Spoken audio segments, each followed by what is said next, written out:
Vincent Jeanbrun est avec nous, il est maire de La Île-et-Roses, Val-de-Marne, et vous êtes conseiller régional Île-de-France et porte-parole des Républicains. Finalement, les seuls hommes politiques de la République qui font concrètement quelque chose, ce sont les maires, qui peuvent vraiment agir sur le réel, agir sur la vie des gens. Et Monsieur Copé était, par exemple, dimanche avec Sonia Mabrouk, et il a changé la vie des gens.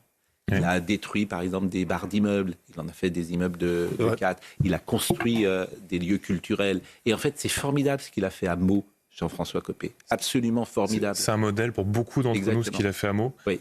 Et je tiens à dire qu'il l'a fait parce qu'il avait du courage politique, il avait une vision. Mais aussi, les règles d'urbanisme étaient encore un petit peu différentes. Je pense que pour faire la même chose aujourd'hui, il nous faudrait 10 ans, 15 ans, peut-être 20 ans de plus.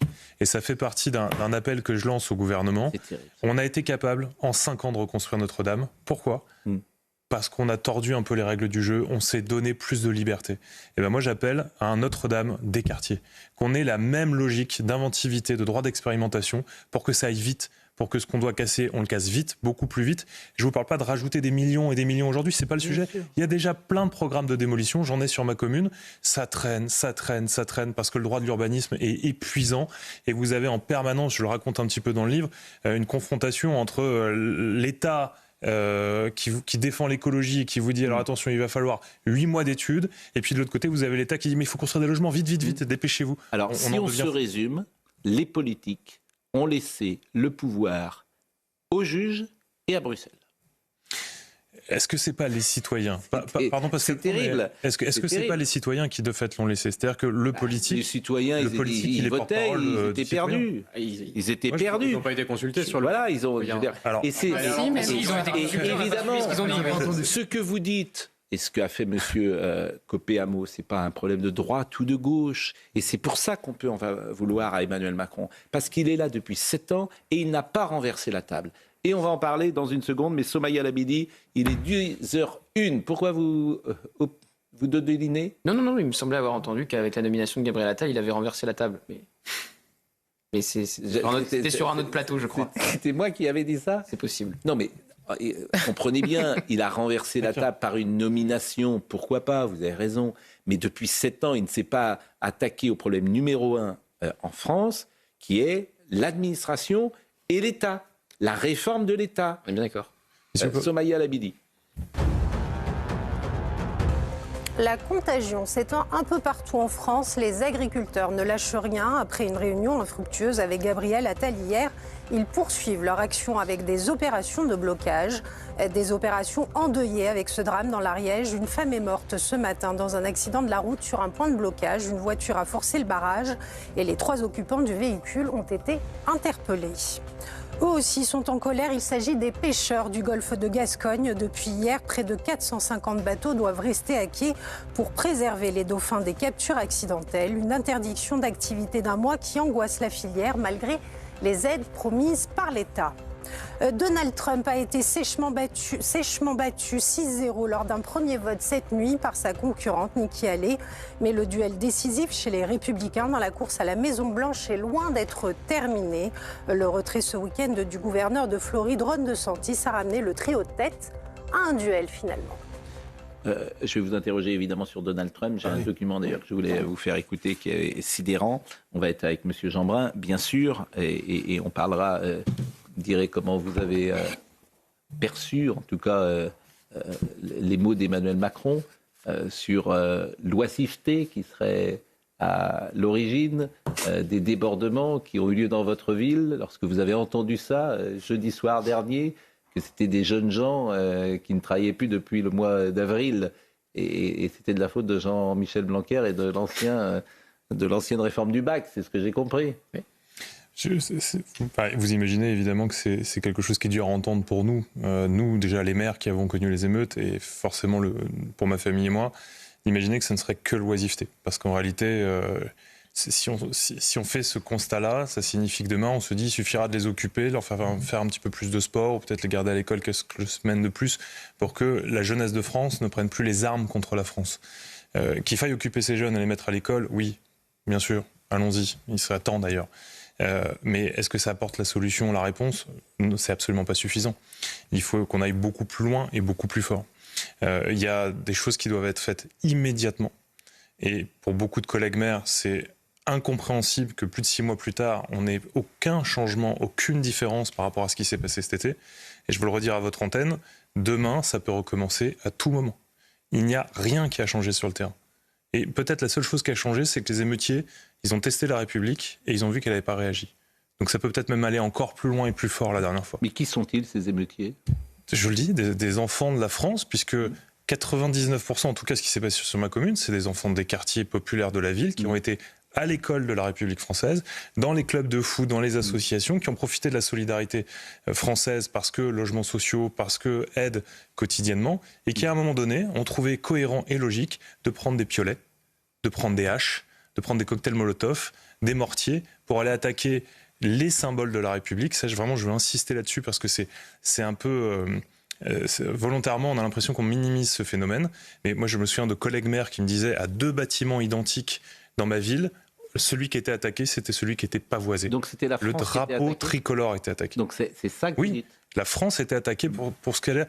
Mais parce que la France et la République, parce que c'est le modèle social qu'on leur propose qui visiblement est attaqué. Et c'est ça qui aujourd'hui m'effraie et ce qui me fait dire que, bien sûr, mettons l'uniforme à l'école, mettons plus d'heures de cours, mettons ces jeunes à l'école, moins d'oisiveté, très bien, bien sûr. Mais c'est pas ça qui résoudra le problème. Il faut être très clair là-dessus. Mais ces gens-là, qu'est-ce que vous voulez dire ? Qu'ils n'aiment pas la France ? Ils veulent être en guerre contre la France alors qu'ils sont français ? C'est pour ça que dans le livre... Et attention aux généralités, comme toujours. Mais est-ce qu'il y a un profil type qui se dégage ? Pascal Praud, moi, si j'ai intitulé ce livre « Les deux France », c'est pour bien montrer qu'aujourd'hui, il y avait une France qui croit à l'ordre républicain, qui aspire à vivre en paix, à être honnête. Et en face, on a des adversaires. Et je le dis volontiers à votre micro, pendant longtemps, j'ai cru qu'il fallait avoir pour objectif de rassembler absolument tout le monde. Et en fait, il y a aujourd'hui des personnes qui sont d'une petite minorité, et c'est ce qui me fait garder espoir et croire qu'on va gagner. Cette minorité de gens veulent abattre la République française. Et il y a 2 façons de l'abattre. Et c'était les émeutiers, selon vous ? Il y a les émeutiers, il y a ce que j'appelle l'agression physique de la France du chaos. Vous avez les caïds, vous avez les mafias, vous avez les gangs, les dealers, vous avez celles et ceux qui veulent physiquement la détruire. Et puis vous avez aussi... J'en parle également dans le livre, ce que j'appelle la France du chaos idéologue,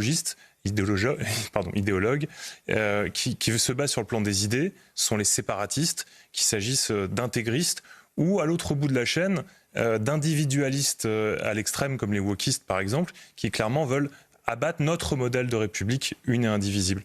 Et je crois qu'on a trop longtemps dans ce pays refusé de nommer l'adversaire. Il y a un adversaire aujourd'hui, il faut le dire sereinement, sans caricature, et en disant maintenant on les combat. Et Emmanuel Macron et on va gagner. Et Emmanuel Macron ne le dit pas, puisqu'il parle de l'oisiveté, donc pour lui, il n'y a pas d'adversaire. Je crois que pour l'instant, cet adversaire n'a pas été nommé. Alors, avant de continuer cette discussion avec vous, je vais vous montrer une photo, et Marine va attendre 2 secondes avant de la montrer, et je vais faire avec vous ce que j'ai fait déjà hier soir. Je vous propose de ne pas la commenter. Voilà, on ne va pas la commenter, parce que ça ne sert à rien, puisque tout le monde fait le même commentaire. Et ça montre, là aussi, il n'y a pas de détail, en fait. Le détail n'existe pas. Quand on dit le diable est dans les détails, non, le détail, en fait, n'existe pas. Donc, c'est un tweet de France Culture qui propose un documentaire, et le sujet du documentaire, c'est « Comment un simple regard peut-il être à l'origine de violence ?» France Culture. Qu'est-ce qu'il y a ? Qu'est-ce que tu veux ? Et puis, ça peut partir en vrille pour un mot d'une futilité incroyable, un simple regard. Et ce qu'on peut voir à présent, cette image. Voilà. Voilà. Comment un simple regard peut-il être à l'origine de violence ? Donc voilà, chacun peut rire, bien évidemment. Vous avez compris, c'est France Culture et son choix d'illustration. Voilà, pour donc illustrer cette question, comment un simple regard peut-il être à l'origine de violence ? Vous avez cette photo et chacun en tirera bien évidemment les conclusions qu'il souhaite. Un mot sur Donald Trump. Donald Trump, parce que ça m'intéresse grandement. J'ai un document que je voulais d'ailleurs vous montrer. C'est Donald Trump, c'était ce week-end. Et quasiment désormais une sorte de gourou, de prêche qu'il a fait. Il n'est jamais décevant. Comme vous dites. sortez de votre lit et allez voter, a-t-il dit d'ailleurs hier soir lors d'un meeting à Laconia. Ron DeSantis, on le sait, a jeté l'éponge. Et ça, c'est un document, je vais la citer d'ailleurs, c'est Laurence Saïm qui a mis ça sur les réseaux. Elle était manifestement dans un meeting de Donald Trump. Et quand j'ai vu ça, je me permets de le passer puisqu'elle l'a mis sur les réseaux. J'ai demandé qu'on traduise ce que dit Donald Trump. Et je vous propose de voir cette séquence qui est un peu longue, qui fait 2 minutes, mais qui est tellement éclairante. Et après, vous allez la décrypter. J'ajouterai de l'ombre. Nous sommes une nation hostile à la liberté, à la foi et même à Dieu. Nous sommes une nation qui a une économie s'enfonçant dans un cloaque. La chaîne d'approvisionnement est rompue. Les étagères sont vides et les livraisons à l'arrêt. Son système éducatif est au plus bas. Nous sommes une nation qui a vendu au Japon une entreprise autrefois grande comme l'US Steel. Le succès actuel de la bourse est entièrement soumis à la perspective d'une victoire de mon mouvement à l'élection présidentielle. Nous sommes une nation où l'on permet à des gangs de voleurs d'entrer dans les magasins, de tabasser, de tuer et de voler. Tout cela sans aucune représaille.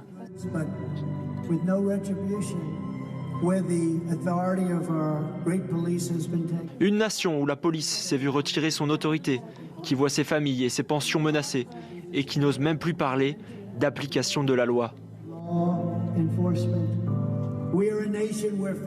Nous sommes une nation où le fentanyl et d'autres drogues légales sont plus faciles à obtenir que des provisions alimentaires pour nos magnifiques familles. Nous sommes devenus une nation infestée par les stupéfiants, affligée par la criminalité, incapable de résoudre les problèmes les plus simples. Nous instituerons la peine de mort pour les trafiquants de drogue responsables de la mort de plus de 500 personnes durant leur vie. Les mères n'auront plus à voir leurs enfants mourir d'overdose dans leurs bras, se demandant « Que puis-je faire ? Que puis-je faire ? Je veux que mon enfant revienne. » Nous sommes une nation dont les aéroports, autrefois admirables, sont désormais sales et surchargés, où l'on attend des heures pour finalement apprendre que les avions ne décolleront pas et que personne ne sait ce qu'il se passe. Où les prix des billets ont triplé, où il manque des pilotes de ligne, des aiguilleurs qualifiés, et où ils ne savent pas ce qu'ils sont foutus de faire.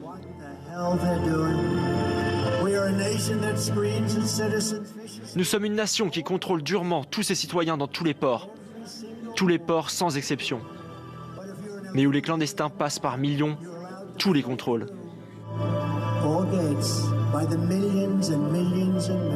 Nous sommes une nation qui a perdu sa volonté, sa confiance et sa force. Nous sommes une nation qui a perdu son chemin.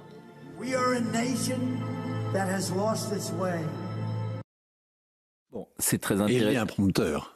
Oui, alors moi, ce que je trouve intéressant d'abord, c'est de voir les gens qui sont dans la salle. Le discours, c'est un discours qu'on pourrait tenir en France, que certains pourraient tenir en France. C'est-à-dire, nous sommes une nation par terre, quoi. En gros, certains peuvent le tenir. Ouais.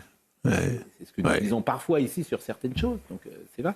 Et effectivement, on voit des points communs entre l'Amérique de Trump et puis certaines révoltes que j'entends, les paysans, les gilets jaunes, qui effectivement ont le sentiment de ne pas être écoutés pendant tellement d'années qu'effectivement ils vont chez Trump avec cette musique, ce côté gourou, je veux dire cette manière, ce charisme qu'il a. Oui, non, mais bon, ça c'est le style américain, une forme de prophète du malheur. Non, mais effectivement, il surfe depuis toujours sur le déclin. Refaire de l'Amérique une grande nation, c'est le slogan qu'il a porté au pouvoir il y a maintenant il y a 7 ans de ça.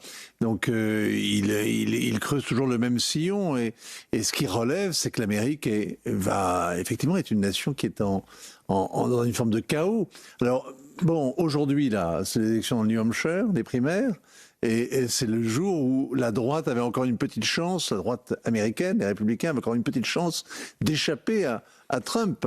Et visiblement, c'est cuit. C'est-à-dire qu'il va être le champion de la droite pour la campagne présidentielle face à Biden. On va voir ce duel incroyable, sauf si Dieu, évidemment, nous en préserve.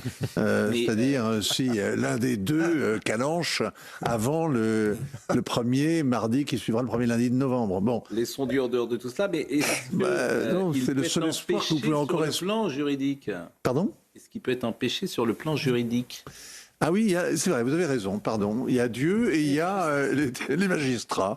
Il y a effectivement quand même quelques casseroles assez qui risquent de poser problème. Mais bon, il est en même temps inéligible dans 2 États. Il a fait un recours dans la Cour suprême. Oui. Et Cour suprême où il a nommé 3 magistrats. Oui. Non mais bon, il y a non mais votre analyse. Est-ce qu'il va se présenter ou pas ? Bien sûr. Non, mais est-ce qu'il ira au bout ? Est-ce qu'il peut être empêché ? C'est ça ma question, elle est essentielle. Est-ce qu'il peut... Personne n'en sait rien. Hein. Il y a 2 hypothèses. Non, mais il y a on sait pas, problème de santé et problème juridique, c'est vrai. Même si... Le problème de santé est un vrai problème, parce que c'est quand même extrêmement violent, une campagne primaire.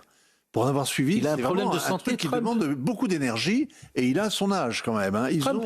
Oui, Trump, oui, quand même. Il a pas, par rapport à Biden, il est en forme. Biden, évidemment, Biden, oui, il marche sur l'eau. Et s'il se présente aujourd'hui, que disent les sondages américains ? Les sondages américains pour les primaires disent qu'il est tel avance. Primaire, nous sommes d'accord. Nikki Haley va débarrasser le plancher, sauf si elle s'obstine pour. Primaire, il n'y a pas de souci, mais sur l'élection elle-même, est-ce qu'il est favori de l'élection ? C'est très tangent. C'est très très tangent. Il y avait un sondage là qui a sorti le Wall Street Journal avant-hier pour expliquer que si on regarde les études économiques qui ne se sont jamais trompées, en fait, Biden pourrait être élu. Alors bon, chacun, la campagne commence. Mais a priori, c'est plutôt bon. Il y a une colère aux États-Unis, il y a une vraie colère dans une partie de l'opinion. Vous avez un pays qui est cassé en deux, qui est vraiment clivé. Vous avez 2 Amériques qui se font face, avec 2 champions, deux vieux messieurs qui incarnent chacun leur camp dans une radicalité qui ne faiblit pas du tout. C'est très étrange. Hein. On vit à un moment d'histoire, avec cette élection qui aura des répercussions dans le monde entier, un moment assez inouï. Heureusement qu'on a un ministre des Affaires étrangères qui tiendra le cap. Oui, à la hauteur. Forcément. Mais Nikki Haley avait sous-estimé cette polarisation à l'extrême du peuple américain. Enfin, on a 25% des Américains aujourd'hui qui considèrent que le FBI a organisé l'invasion du Capitole, par exemple. Nikki Haley, à côté de ça, a fait une campagne à l'ancienne sur la maîtrise des dossiers, très classique. Nikki Haley, c'est 66% contre diplômés. 12% dans les sondages. Oui. Bon, Vincent Jeanbrun est avec nous ce matin. Les deux France, évidemment, vous revenez sur le témoignage de l'agression de votre famille et vous écrivez « L'émotion est trop forte, je me déconnecte ». Je vis la scène de l'extérieur totalement dissociée, mes poumons sont en feu. Dans ma tête, je visualise le pire. L'horreur défile devant mes yeux, le talkie-walkie crépite, je l'entends à peine. Je supplie, je prie, je promets l'impossible pourvu qu'il soit en vie. Je pense à mes parents, ils ne peuvent pas l'apprendre par la presse. Presque naturellement, je compose le numéro. Allô, mon père décroche d'une voix endormie inquiète. Papa, silence, rien ne sort. Les mots sont coincés dans ma gorge. Ça va, qu'est-ce qu'il y a ? En 1 seconde, la digue qui retenait mes émotions a craqué. Le réconfort que seul un parent aimant peut apporter me tendait les bras.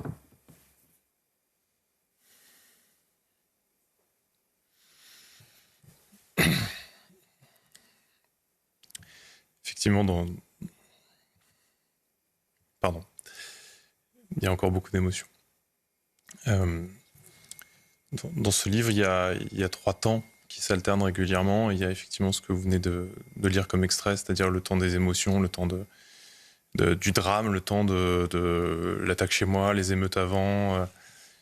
C'est le temps d'une certaine forme de sidération. On a l'impression d'être dans un film, tellement ça paraît irréel de tout ce qui se passe dans ces moments-là. Et j'ai voulu le raconter, même si j'avais beaucoup hésité au départ, parce que à la fois ça m'a servi d'une certaine manière de thérapie, et également parce que je pouvais pas supporter l'idée que ça soit oublié, en fait. Et j'avais envie que les gens mesurent tout ce qui s'était passé, d'autant plus que on voyait bien le décalage entre différentes parties du pays à ce moment-là, entre ceux qui avaient vécu les émeutes et ceux qui en étaient loin. Je me souviens d'avoir fait le 20h de TF1 le dimanche qui a suivi l'attaque. Et on me donne la possibilité de m'exprimer, ce qui est extraordinaire. Et dans l'annonce des titres, on dit on aura le maire de l'Île-et-Rose qui vient de vivre une attaque. Premier titre, deuxième titre, les maires en général, troisième titre, le rosé. Le rosé qui sera vraiment pas cher cet été et qui sera sur toutes les tables. Et en fait, je me souviens comme un coup de fouet de ce message-là, parce qu'il y avait un côté... Mais c'est vrai qu'il y a une France qui va juste aller prendre son apéro avec un bon petit rosé glacé et tellement loin, tellement déconnecté de ce qu'ont vécu tous les autres, en fait. Et ce livre, il est aussi là pour répondre à ça. Sur le côté, on n'a pas le droit d'oublier, on peut pas juste tourner la page comme si ça s'était pas passé. Notamment parce que moi, j'ai la conviction que ça peut recommencer à tout moment, qu'on n'est pas plus près qu'hier, je le disais tout à l'heure. Et surtout que, au fond, les émeutes sont juste le symptôme.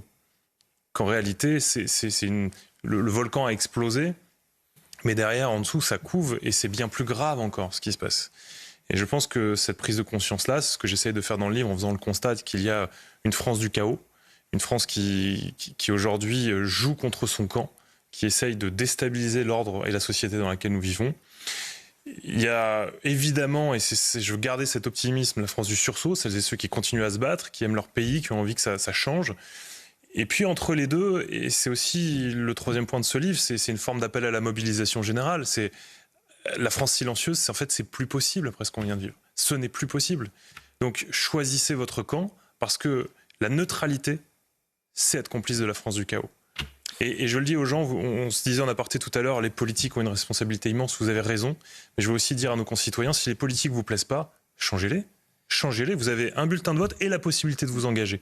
Les partis politiques vous plaisent pas, créez-en, investissez-vous, changez-les de l'intérieur. L'école vous plaît pas, investissez-vous à l'école, changez l'école. La police vous plaît pas, mais devenez policier. On manque partout de policiers, d'enseignants, de médecins, de professionnels, d'infirmiers. Allez-y. Il n'y a pas de petits gestes pour combattre la France du chaos. Il n'y a pas de petits gestes quand on est 67 millions à les faire. Il y a quelque chose que vous dites qui est très important, qui est au cœur de toutes nos discussions. C'est cette notion d'infime minorité. Est-ce vraiment une infime minorité ? Parce que c'est une précaution oratoire. Toutes les gens qui s'expriment sur ces sujets disent ça, c'est une infime minorité. Est-ce que vous en êtes si sûr aujourd'hui ? Moi, ce que je peux vous dire, c'est qu'il n'y a pas de fatalité.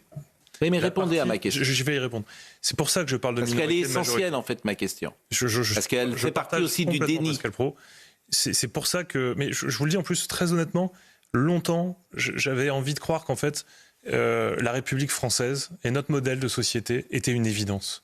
Et ce qu'ont démontré ces émeutes, c'est que c'est absolument pas une évidence. C'est un combat. J'ai osé le terme, et Dieu sait qu'on me l'a reproché, de faire du prosélytisme républicain. Parce qu'en face, il y a du prosélytisme anti-républicain, anti-France. Là où j'insiste sur le fait que c'est une minorité, c'est pour dire la partie, on peut vraiment encore la gagner. Parce qu'on est la grande majorité, pour l'instant silencieuse, et que si demain on prend la parole, alors on gagne la partie. Parce qu'ils sont pas si nombreux que ça. Mais effectivement qu'ils sont là. Et nos adversaires aujourd'hui grandissent, ils grandissent sur le terrain physique. Je parlais des mafias, des gangs et des caïds. Ils grandissent en termes d'idéologie, les séparatistes. Et puis, il faut dire qu'ils ont quelques complices. Parce que vous avez certains acteurs, notamment, je pense, dans le camp politique, à la France Insoumise et M. Mélenchon. Imaginez ce que ça a été pour moi de voir ce monsieur faire la liste de ce qu'on avait le droit ou pas de brûler. Voilà, juste, pardon, mais il a oublié de dire qu'on ne brûlait pas la maison des gens. Mais ces gens-là sont complices parce qu'ils mettent de l'huile sur le feu en permanence. Comment vous êtes traité ? Parce que ça, moi je pense que c'est au cœur de la problématique française, l'espace médiatique, les journalistes, les intellectuels, les comédiens, les artistes en général. C'est au cœur aussi de notre difficulté. Et c'est pour ça que Comment vous êtes traité, vous ? Alors, vous m'invitez, donc je m'estime bien traité. Je pense que vous étiez chez Quotidien hier ? Ouais, et objectivement, j'étais bien accueilli. Si les médias ne nous plaisent pas, à nous là aussi de faire vivre ceux qui disent la vérité, ceux qui disent vraiment le fond de la pensée des gens. On a encore à peu près la chance d'être dans un pays démocratique où on a une variété de médias. Donc là aussi, je dis à nos concitoyens, si l'information que vous consommez vous paraît pas juste, prenez-vous par la main aussi et allez soutenir celles et ceux qui méritent d'être soutenus. C'est fondamental. Donc, les médias ont leur responsabilité, mais ils ont leur responsabilité à condition qu'on soit passif devant. Si en tant que citoyen, on s'active et on va vérifier les infos, etc. C'était impressionnant sur la manifestation de dimanche. D'une chaîne à l'autre, on entendait que c'était un immense succès et de l'autre qu'il n'y avait personne. Donc on voit bien qu'il y a des points de vue aujourd'hui qui sont très différents dans le monde médiatique. Et c'est là où il faut que nos concitoyens aillent chercher l'information. Je ne sais pas qui vous disait qu'il y avait beaucoup de monde, mais la vérité, c'est qu'il n'y avait personne dans cette loi contre ceux qui ont manifesté pour supprimer la loi qui avait été votée pour lutter contre l'immigration. On ne peut pas dire que ce soit un succès. Donc forcément, ceux qui ont dit le contraire, ils ont un biais idéologique. Vous parlez de votre épouse, hein, Mélanie, bien sûr. Mélanie est dans la rue, pieds nus, en chemise de nuit. Son visage est marqué par la douleur. Ils sont plusieurs à l'aider, à la soutenir. Lorsque je reviens vers eux, je la serre dans mes bras. C'est des moments très émouvants. Comment va votre famille aujourd'hui? Comment elle se remet de... Merci de poser la question. Mieux, évidemment, beaucoup mieux. Il y a encore du chemin, clairement. Et... on a été énormément entourés par des proches, par des professionnels, mais aussi par des milliers de Français. Et j'ai eu l'occasion sur cette chaîne de remercier toutes celles et ceux qui nous ont écrit. On a quasiment eu 10 000 courriers ou mails qui nous sont parvenus d'inconnus qui commençaient par prendre la plume en disant c'est la première fois que j'écris. Et ça m'a touché. Et quand je dis les deux France, celle du chaos, celle du sursaut, vous pouvez imaginer la force que ça donne de voir ces lettres, ces courriers, ces mails qui sont les mails du sursaut, en fait. De celles et ceux qui n'ont pas abandonné la partie, qui pensent qu'on peut encore la gagner. Et moi, si je suis là avec vous aujourd'hui et que je fais ce livre et que j'ai envie de m'impliquer, c'est parce qu'en fait, je me dis, c'est eux qui ont raison, on va gagner et ça vaut le coup de se battre pour ça. Et où en est l'enquête? 0. C'est-à-dire que ceux qui sont entrés, qui ont agressé votre famille, on est à 0 aujourd'hui. Oui. En fait, votre sentiment, c'est que... Je veux vraiment être très clair. Oui. Je remercie les policiers et les fonctionnaires du ministère de la Justice qui font leur maximum. Mais la très grosse difficulté dans notre affaire, c'est qu'en réalité, c'est pas tant le jour même qu'on n'arrive pas à les attraper. C'est que ça fait plusieurs nuits, 4 nuits, qu'il n'y a eu aucune interpellation. Dans les autres villes où il y a eu au moins 1 ou 2 personnes interpellées, ils ont pu prendre les téléphones, remonter la file, trouver d'autres participants. Et là, ça paraît invraisemblable. Nous, on a plus de 200 émeutiers qui saccagent la ville. Ouais. Pas une seule interpellation pendant les nuits d'émeute. Pas une seule. Parce que pour interpeller quelqu'un, à un moment, il y a un principe de réalité, c'est qu'il faut être capable physiquement de lui mettre la main dessus. Okay. Comme il n'y avait pas de policiers dans les rues, parce que les policiers nationaux, courageux et valeureux, défendaient le commissariat de police nationale, et que nos policiers municipaux, là aussi des héros, et je voudrais une fois encore les remercier et les saluer, défendaient comme ils pouvaient l'hôtel de ville, le marché, la bibliothèque, le centre-ville, en réalité, personne n'était capable d'aller interpeller les émeutiers. Donc ceux qui ont saccagé aujourd'hui votre ville sont impunis. Ils sont totalement punis. Et c'est ça qui est inacceptable, qui est même intolérable. Donc ils nous regardent peut-être et ils s'amusent. Et ça je ne suis pas sûr qu'ils regardent ces news, mais en tout cas qu'ils s'amusent, c'est fort possible. Et vous imaginez pour nous, pour les citoyens, pour les commerçants qui ont tout vu saccager, probablement qu'ils sont encore là, effectivement, dans les rues, probablement qu'on les a déjà croisés dans différentes manifestations. C'est inacceptable. Vous savez, moi je suis père de famille. Moi j'ai du mal à comprendre. J'ai une petite de 5 ans qui, pour elle, dans sa tête, papa c'est le maire, c'est le chef de la police. Et jusqu'à fin octobre, entre juillet et fin octobre, tous les matins, papa, est-ce que tu as arrêté les voleurs? Parce que dans sa tête, à elle, les méchants, c'est les voleurs. Et ben, vous savez, c'était un crève-cœur pour moi de devoir lui dire non. Et je ne lui ai jamais menti là-dessus. Et c'est vrai que, encore une fois, je veux croire que dans notre pays, il y a des fonctionnaires qui font leur maximum. Et d'ailleurs, je le sais. Mais ce qu'ils me disent, c'est qu'en gros, c'est nos lois qui les empêchent d'aller plus loin. Parce que, et je tiens à notre belle démocratie. Mais notre démocratie, parfois, va tellement loin que même sous le contrôle d'un juge, même sous le contrôle de toutes les autorités qui font qu'il n'y a pas d'abus, on ne peut pas aller pirater un téléphone de quelqu'un qui pourtant a un casier judiciaire long comme le bras. Dans d'autres pays, dans d'autres démocraties, on aurait pu avoir des moyens d'enquête supplémentaires. Les policiers font le maximum aujourd'hui dans le cadre du droit. Moi, je pense que notre droit, il doit évoluer. Parce qu'aujourd'hui, les ennemis, eux, ils ont évolué. Ils ont des messageries cryptées. Ils sont plus innovants et plus performants que nous. J'ai souvent défendu le fait que les polices municipales et nationales puissent utiliser des drones. Et on me dit, oh, vous comprenez, les libertés individuelles, c'est pas possible, une caméra qui vole. Mais les dealers, ils nous ont pas attendus. Ils ont tout le dernier cri. Aujourd'hui, les policiers, ils essaient de trouver la drogue. Et c'est fini, on la cache plus dans les lattes du plafond du hall d'immeuble. La drogue, elle est à 6 km dans le ciel, accrochée à un drone, et quand il y a besoin de se refournir, ça descend. Si jamais il y a une descente de police, vous trouvez rien. C'est ça la réalité. Les dealers qui ont beaucoup plus d'argent que notre police nationale ou municipale ont des moyens technologiques dernier cri. Quand est-ce qu'on se réveille ? Quand est-ce qu'on change les lois ?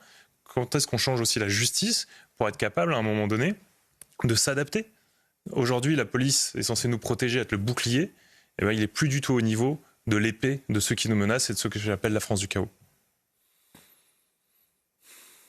Ce que vous dites est à la fois terrifiant, indispensable, et chacun a le sentiment que ça ne changera pas.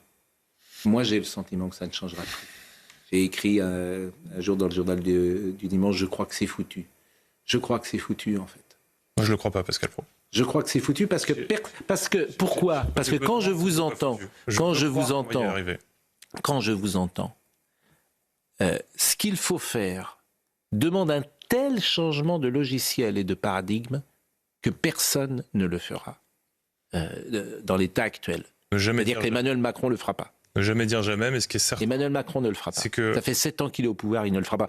Puisque lui-même, il y a 8 jours, il explique que c'est l'oisiveté qui est à l'origine de ce qui s'est passé chez vous. Donc il ne le fera pas, c'est pas dans son logiciel. Il ne le fera pas. Merci de me donner la parole aujourd'hui pour pouvoir l'interpeller, lui, le gouvernement et tous les Français, parce que pour que ça change, il faut qu'on soit tous mobilisés. Vous l'avez rencontré, Emmanuel Macron ? Je fais partie de ceux qui ont été accueillis à l'Élysée quelques jours. Mais en tête à tête, est-ce que vous lui avez parlé ? Non. C'est quand même sidérant qu'il ne vous parle pas. Moi, je vous assure, c'est sidérant qu'après ce qui s'est passé dans votre ville, ils ne prennent pas son téléphone et ils ne disent pas « venez dans mon bureau ». Et dans tant d'autres villes. Et dans tant d'autres villes, je ne voudrais pas que je vous assure, je trouve ça. Résume à je ne sais pas. Moi, j'ai jamais été dans les centaines de collègues dans les sphères de l'État. Dans des situations pareilles.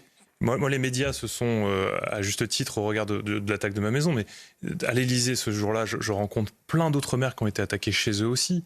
Des gens qui, des collègues maires, leur fenêtre était ouverte du salon, et on a tiré des mortiers dans leur salon. Ils n'ont pas voulu que ça se sache. On a, en Ile-de-France, en banlieue parisienne, un collègue, en septembre dernier, un type s'est introduit chez lui, a été égorgé des lapins au fond de son jardin, et a laissé les dépouilles devant sa porte, alors qu'il avait ses gamins qui étaient là, qui sortaient pour aller à l'école. Toutes ces choses-là, les collègues maires n'osent même pas en parler, de peur de créer une panique ou l'envie que ça se reproduise, en fait. Mais c'est le quotidien. Et c'est le quotidien des maires, mais pardon, de nos concitoyens. Moi, vous savez, je me souviendrai toujours... Pas de tous nos concitoyens. Parce que ceux qui sont... C'est la phrase de Thibault de Montbrial. Moi, Thibault de Montbrial, il a dit « Tant qu'ils ne seront pas en bas de leur hôtel particulier, ils ne bougeront pas. Tant qu'ils ne seront pas dans les villes, en bas des appartements haussmanniens dans lesquels ils habitent, ils ne bougeront pas. » Parce que ces gens-là, et j'en fais partie d'ailleurs, on n'est pas du tout... nous, on a, d'une certaine manière, on est à l'abri de ce monde-là. On vit dans des quartiers où la sécurité, très souvent, n'est pas mise en défaut. Mais de moins en moins. Quand on a les moyens, on met nos enfants dans l'école privée, donc on échappe effectivement. Quand on a un problème à l'hôpital, on sait très bien que par des relations, on peut connaître quelqu'un de ça. En fait, on n'a que des passe-droits. Et j'en fais partie. On n'a que des passe-droits par rapport aux gens qui nous écoutent. On décrit un pays du tiers-monde, là. C'est terrible. Mais c'est ça. C'est terrible. Mais c'est ça. La réalité, c'est-à-dire qu'on appelle des amis à l'hôpital américain parce qu'on a les moyens, etc. Et c'est ça les deux France. Et moi, je fais partie de la France qui est hyper avantagée. Je suis un hyper privilégié. Mais moi, je ne veux pas opposer la France avantagée, pas avantagée. C'est la France qui agit ou celle qui n'agit pas. Il y a ceux qui agissent contre nous. Il y a ceux qui se battent quotidiennement avec une abnégation incroyable pour défendre ce qui nous reste. Je pense notamment à nos policiers, à nos forces de l'ordre, c'est extraordinaire, mais aussi des profs courageux, etc. Et puis effectivement, il y a un entre-deux qui n'a pas encore choisi son camp et qui ferait bien de le faire rapidement, parce que sinon, ce que vous décrivez des beaux arrondissements parisiens, même ça va être mis en cause. C'est ce qu'a dit Thibault de Montbrial. Et il a raison. Et c'est ce qu'il m'a dit un jour. Il m'a dit, tant qu'ils ne seront pas dans... Et je l'avais dit sur ces plateaux, tant qu'ils ne seront pas au Flore, ils ne bougeront pas. Il est 10h33, Somaya Labidi, pardonnez-moi, c'est habituel, souvent nous sommes en retard dans cette émission, mais ce que vous écrivez, ce que vous dites est absolument passionnant et on pourrait continuer d'ailleurs la discussion. J'imagine que vous allez aller chez Laurence Ferrari, chez Sonia Mabrouk, notamment en vérité sur la menace islamo-séparatiste. Vous écrivez en vérité, cette menace évolue, ça date beaucoup plus vite que nos démocraties. On sait désormais qu'en prison, les éléments les plus radicaux conseillent à leurs élèves de s'habiller à l'européenne, de ne pas porter de barbe ou tout autre signe qui pourrait éveiller des soupçons, sans parler de la responsabilité d'Internet et de notre manque de capacité à repérer, à fermer les sites et messageries extrémistes, etc. Donc ce livre est absolument passionnant, votre témoignage est passionnant. Je m'étonne que le président de la République ne vous appelle pas. Je m'en étonne. Vous êtes le maire d'une ville, je m'étonne qu'il le soit. En fait, c'est ce que j'appelle déconnecté. Voilà, c'est ça la déconnexion pour moi. Somaya Labidi, pardonnez-moi, il est 10h34.